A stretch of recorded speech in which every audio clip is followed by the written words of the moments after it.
జై శ్రీకృష్ణ. దిండు కింద ఇనుముతో నిద్రించండి. మన మెదడు విద్యుదయస్కాంత తరంగాలపై పనిచేస్తుంది.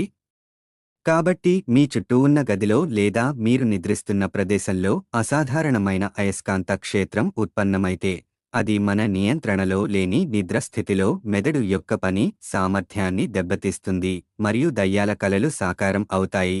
ఫ్లిండర్స్ బార్లు ఓడ యొక్క అయస్కాంత దిక్సూచి క్రింద ఉపయోగించబడతాయి. అయస్కాంత క్షేత్రంలో లోపాలను సరిచేయడానికి ఉపయోగించే మృదువైన ఇనుప కడ్డీలు ఫ్లిండర్స్ బార్లు నౌకలను ఉంచిన తర్వాత దిక్సూచిని సరిచేసి సరైన దిశను చూపుతాయి.